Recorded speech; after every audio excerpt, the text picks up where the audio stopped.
আকাশ থেকে যেন ছড়ছে আগুন। এক অভূতপূর্ব ও প্রাণঘাতী তাপপ্রবাহে পড়ছে পুরো ইউরোপ। পরিস্থিতি এতটাই ভয়াবহ যে ইতালির মিলান ও রোম সহ 16টি শহরে জারি করা হয়েছে সর্বোচ্চ সতর্কতা বা রেড অ্যালার্ট। দ্য গার্ডিয়ানের এক প্রতিবেদনে উঠে এসেছে জনজীবনের চরম বিপন্নতার এই চিত্র। প্রশ্ন উঠছে, প্রকৃতির এই রোষানলে তাপমাত্রা কি তবে মানুষের সহ্যের সীমা ছাড়িয়ে যাচ্ছে? ইউরোপের বিভিন্ন দেশের পরিস্থিতি এখন চরম উদ্বেগজনক। বিশেষ করে যুক্তরাজ্যে তাপমাত্রা পৌঁছাতে পারে 40 ডিগ্রি সেলসিয়াসে।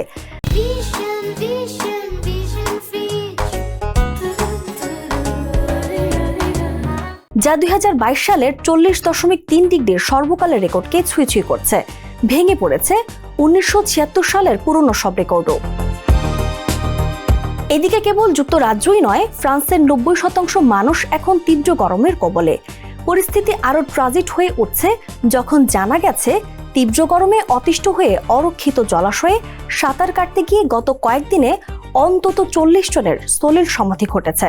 ফ্রান্সে প্রচণ্ড গরমে বিদ্যুৎ গ্রিডে ট্রান্সফরমার বিকল হয়ে 68,000 পরিবার এখন বিদ্যুৎহীন।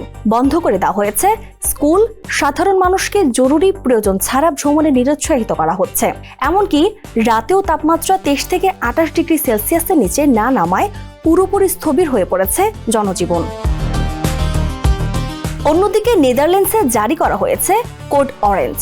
হাঙ্গেরি তাদের সতর্কতাকে উন্নীত করেছে সর্বোচ্চ পর্যায়ে।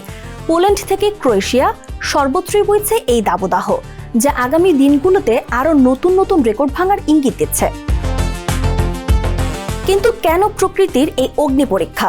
আবহাওয়াবিদরা বলছেন এর পেছনে রয়েছে মূলত দুটি কারণ: জলবায়ু পরিবর্তন এবং বায়ুমণ্ডলের বিশেষ দুটি আবহাওয়া পরিস্থিতি, যা হিটডোম ও ওমেগা ব্লক নামে পরিচিত। জীবাশ্ম জ্বালানি পূরণের কারণে সৃষ্ট বৈশ্বিক উষ্ণায়নে ইউরোপ এখন বিশ্বের সবচেয়ে দ্রুত উত্তপ্ত হতে থাকা মহাদেশ। আর এই বিশেষ বায়ুমণ্ডলীয় অবস্থা গরম বাতাসকে নির্দিষ্ট স্থানে দিনের পর দিন আটকে রাখছে, যার ফলে তাপমাত্রা কমার কোনো লক্ষণই নেই। প্রকৃতির এই রোষানল থেকে রেহাই পাওয়ার উপায় কি তবে কেবলই অপেক্ষা? ইউরোপের এই অগ্নি পরীক্ষা কি শেষ পর্যন্ত আমাদের ভবিষ্যতের এক ভয়াবহ পূর্বাভাস দিয়ে যাচ্ছে? এই প্রশ্নই এখন বিশ্ববাসীর সামনে।